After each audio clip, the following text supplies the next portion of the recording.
Good morning, this is Rachel with Infused Meadow, and this morning, I'm going to make a mess. We are going to be making iced oatmeal cookies.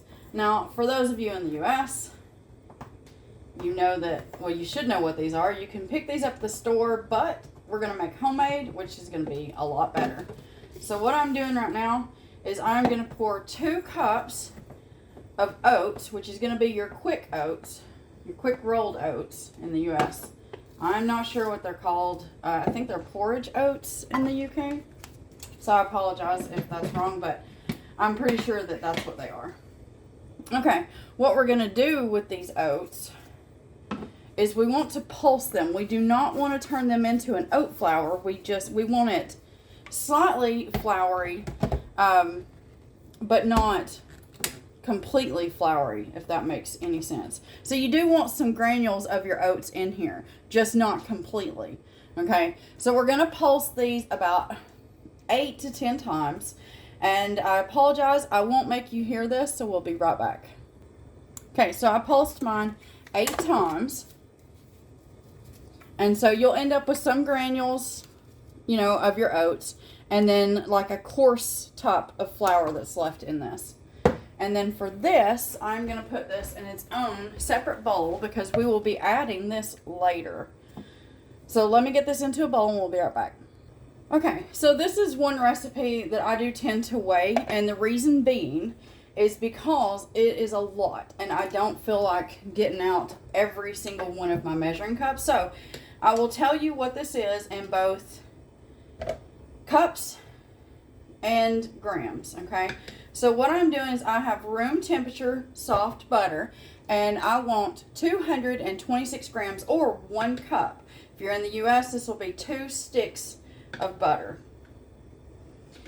And that's the upside to having a stick that is exactly half a cup, because you don't have to do what I'm doing right now.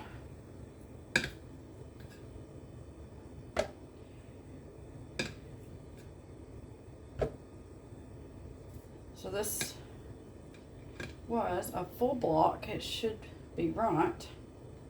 Obviously, we will see.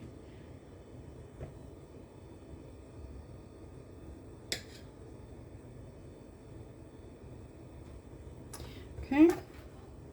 1 cup, 226 grams. All right. Let me put this butter knife up. All right, to this, we want to add 1 cup or 200 grams of brown sugar. Now, if you have light brown sugar, go ahead and add that. I have my homemade, which is a medium brown, and I'm fine with it.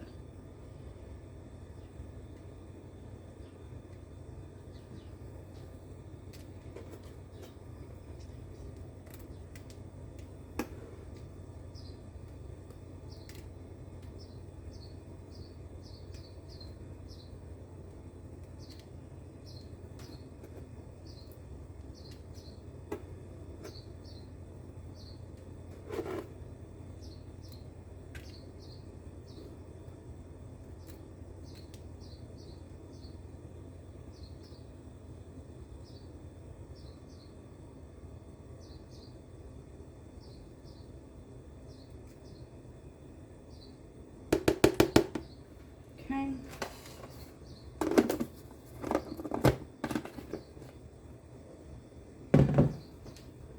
Let me put this up, and now you see why I'm measuring. This leaves out me having to get all, wash measuring cups in between. So that was 200 grams of brown sugar or 1 packed cup. Now I'm going to go in with 100 grams of sugar or a half a cup. So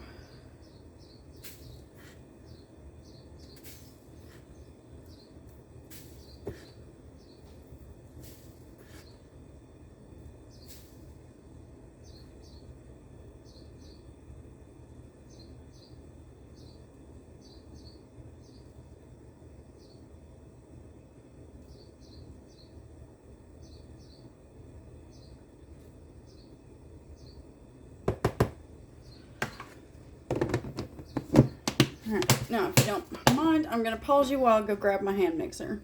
Okay, now what you want to do is you want to cream these together.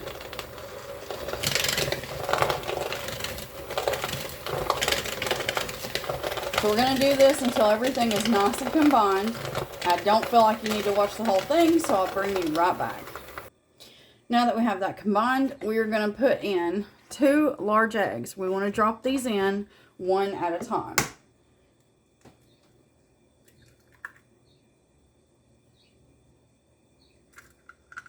And we want to combine each one.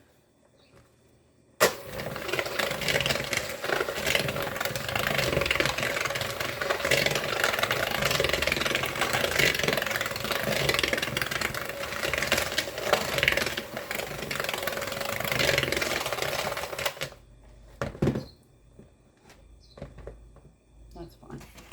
And then our second, and these are large, and the butter I used is unsalted. I always use unsalted butter. I feel like I've said that before, but just in case, And we're going to cream this together until it is well combined. You've already seen me do this. You've just watched me do the other one, so I'll bring you right back. Okay, now what we want to do is we're going to add in 2 teaspoons of vanilla. So 1, 2, that one got a little happy. It happens. And we're going to do 1 tablespoon of molasses.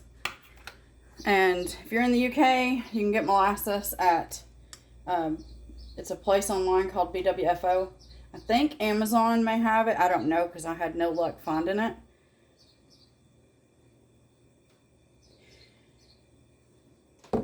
And molasses is very, it's very fun.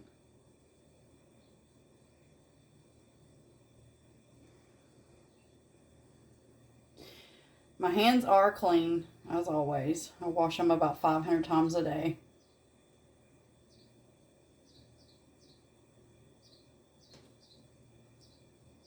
See what I mean by fun?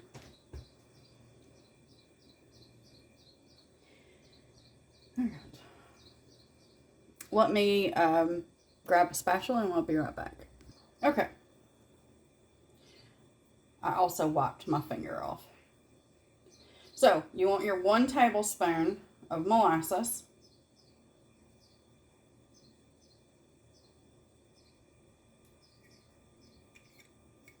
Now, I try my best not to waste anything.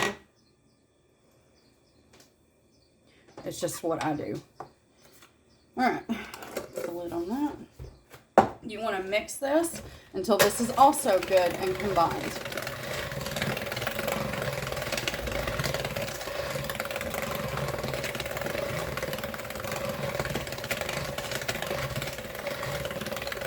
Now I'm on low speed.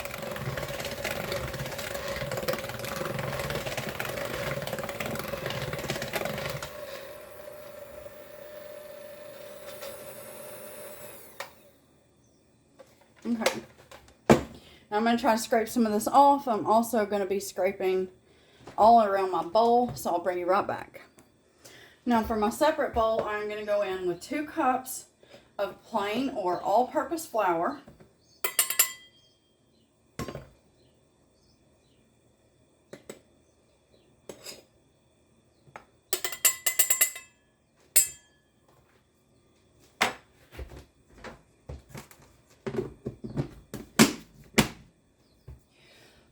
I'm trying to move as I go. I'll be right back. Alright, so we have our 2 cups of flour, and now what we want to do is we want to add 1 teaspoon of baking powder.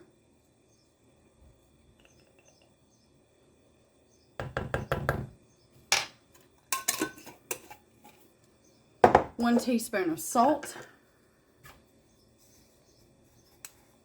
Doesn't matter what salt you got, just use what you got, okay?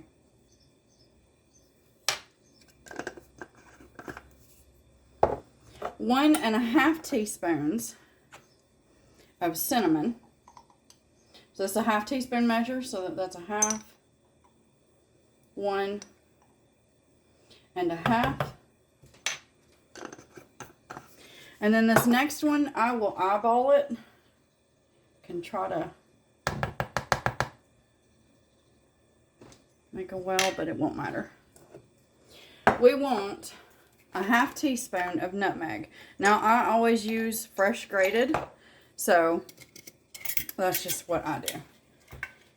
You're just going to take your dried nutmeg, and a grinder, and then you're just going to literally run that back and up and down, and it will grate that nut right in there.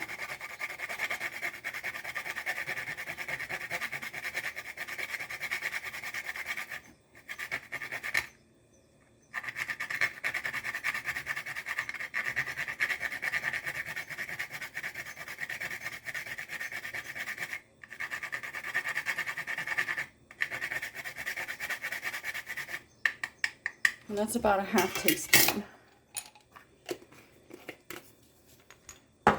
Now what you want to do is you want to whisk these together.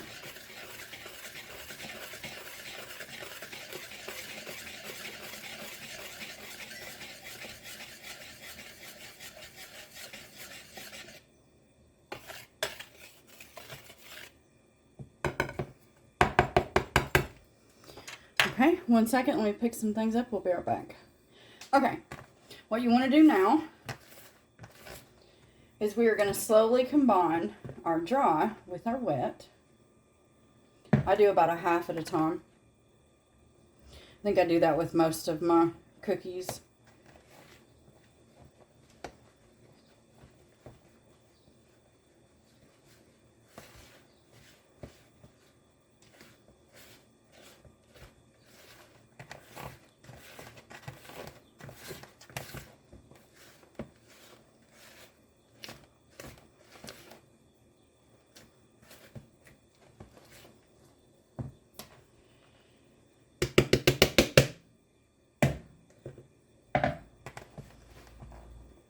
I think you get the gist. Let me get this in and I'll be right back.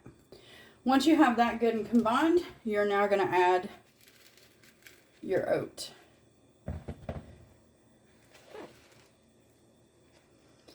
And you're just going to fold this in.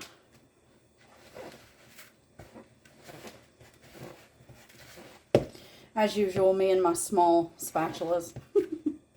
It is what it is.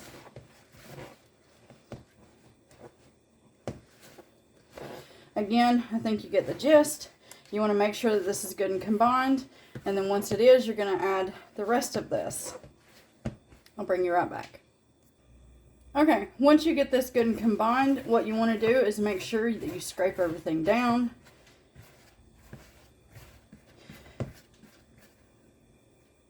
And then what I'm going to do is I'm going to cover this with plastic wrap, and I'm going to go put this in my refrigerator for 1 hour, and I'll bring you back then. Okay, so I'm going to pull my my dough from the refrigerator in about 10 minutes. So what I'm going to go ahead and do is I'm going to turn my oven on to 350 degrees Fahrenheit or 180 degrees Celsius. You're also going to want something to cool your cookies on. Now, I have cooling racks. I have 3, and this will make quite a bit of cookies. Now, these are for gifting for me, but I will be holding some back because my husband and I absolutely love these. I don't make these. I make these maybe 3-4 times a year because they are kind of a bit of work. This video will be slightly long. I will apologize, but at the same time, it's to show you everything. So I've gone ahead and got myself out a little bit of water. And I have, if you buy the set of 3 on the cookie scoops, this is the one that's in the middle. It's roughly a tablespoon scoop, whereas my big one is like 2 tablespoons. So you don't want to go too big with these, but I wouldn't go too small either, if that makes sense. Because if you go too small, it's definitely a lot of work.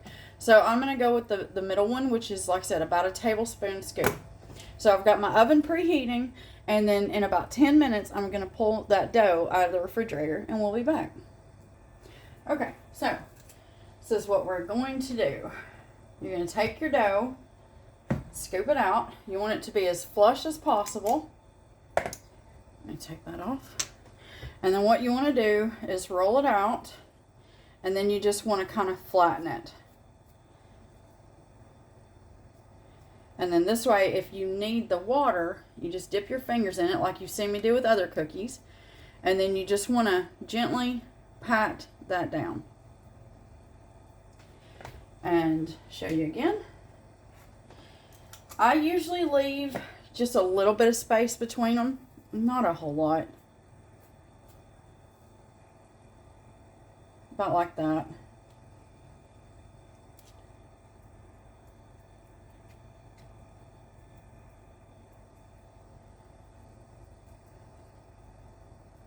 Okay, I'm going to get these done and I'll bring you right back. Okay, so I have 12 on my pan. I'm going to put these in the oven. I'm going to go ahead and set myself a timer.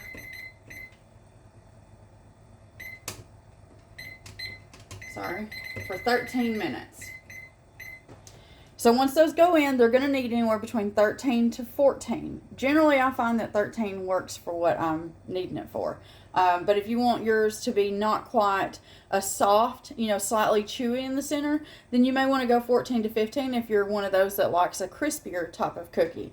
All right, so I'm going to get those in, and what I'm going to do is while these are baking, I'm going to go ahead and get that pan lined with my next batch of cookies, and we will be back. Also, and I forgot to say, always make sure when you're baking cookies, you're in the center of that oven, okay? So make sure your rack is in the center, and that's where your cookies are going to go. We'll be back. After 13 minutes, this is what we have. So I'm going to let these cool for, 2 to 3 minutes on the pan, and then I will take them off the pan and start putting them on the cooling racks. And that way they can be over there while I'm working other cookies. You don't want to leave these on your pan for longer than 3 minutes, or else they could become very soggy on the bottom, and that's generally not what you want in a cookie, okay? So I'll keep doing these, and then we will be back. Okay, so I got 40 cookies out of the scoop that I used. Now, if you use the small one, if I remember right from the last time I made them using the small one, I ended up, because it is smaller, it's not even a half tablespoon, I think I ended up with 72 cookies the last time I made those using that really small. I think it's like a teaspoon and a half scoop, something like that. It's really small. It comes in handy with a lot of things, but with this one, unless you want a whole lot of cookies, I'd go with the one in the middle, which is roughly about a tablespoon, and you end up with the same size that I have here. So what I'm going to do right now, the last 4 are cooling. I'll pull them from that pan in a few minutes and put them on this one, because this one's already cool, because my cooling rack is full. But while I'm waiting on, it'll literally be the last 4 cookies that are cooling because of the time frame, 13 minutes, 13 minutes. The bottom rack will be cool, so I'll be able to move on to this in just a second. So, what am I doing? I'm now going to make the icing that's going to go on these. And the only thing I've done is put 1 cup of powdered sugar into this bowl. And then to that, I'm going to go ahead and I'm going to add 1/4 teaspoon of vanilla.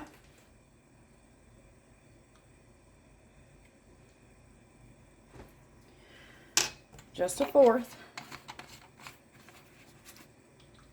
Now, my tablespoon measure is still wet, so I'm going to use my half tablespoon. So I'm going to do this twice. We need 1 tablespoon of corn syrup. Now, I use the Karo 0 high fructose corn syrup, so it does not have the high fructose corn syrup in it. It is the light corn syrup. That's what I use. And I got this off Amazon. So I do have a spatula here.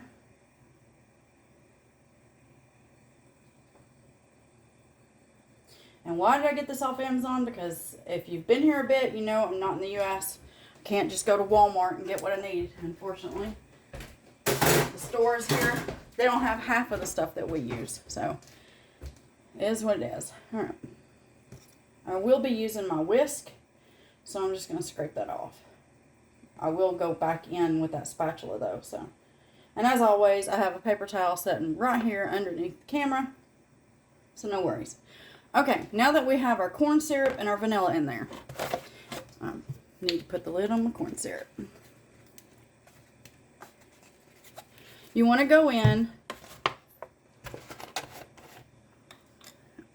I'm going to start with 2 tablespoons of milk. This is, well, I'm going to start with half of this and then I'll work up if I need it. This is 1/8 of a cup. If you have the measuring cups, you know, that come with the measuring cups and the measuring spoons, the 1/8 of a cup is 2 tablespoons. Okay, so I'm going to start with half. Now I should not need more than the 2 tablespoons, but for the consistency, I may not quite need the full thing.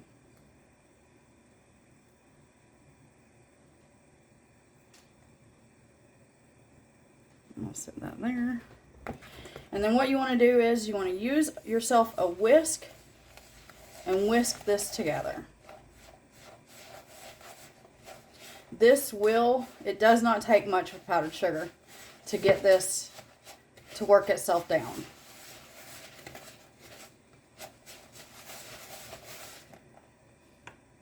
And as you can tell, I need the rest of that milk.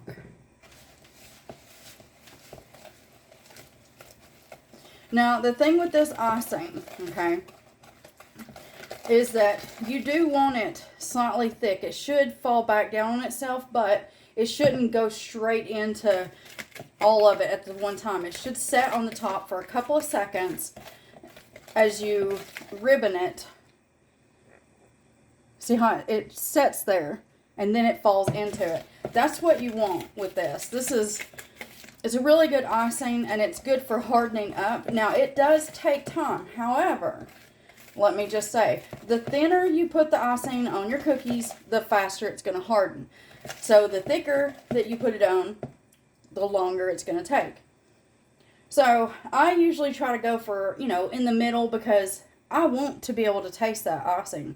You know, you don't, otherwise why'd you make it? That's how I see it anyways. Alright, let me get these moved over, and then I'll go grab my cool ones after I put this stuff up. We'll be right back. Okay, so I'm going to move my icing to right under this. Icing, frosting, you call it whatever you want. Okay, now this is how I do mine. And I put parchment paper down, and I put my cookie rack right here. And then I just take, and I literally just spread this on like you do butter on a toast. Or on a piece of toast, I guess I should say. These cookies are completely cool. They were the ones on the very bottom over there. And then I will literally do this with each one of these cookies. Okay. I'm not dipping these down in the icing. Sorry.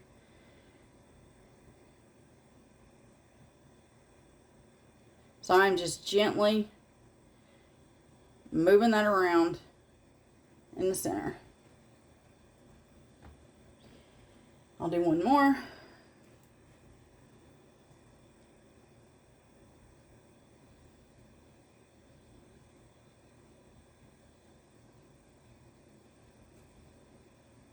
So even though this is not a lot of icing on these, this will still take, you know, a good hour to where you can tap these and not leave an imprint in them. So wherever you put these, make sure that you put them to where they are out of your way, because they are going to need their time to dry. Otherwise, don't do the icing. You don't have to.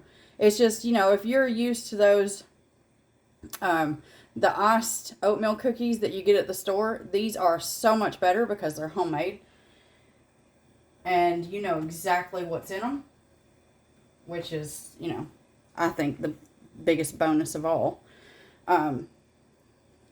So anyway, I will get these done, and then I will show those, you know, done in a short, not with the icing hardened, because that's going to take time, and you know, at some point I've got to get dinner.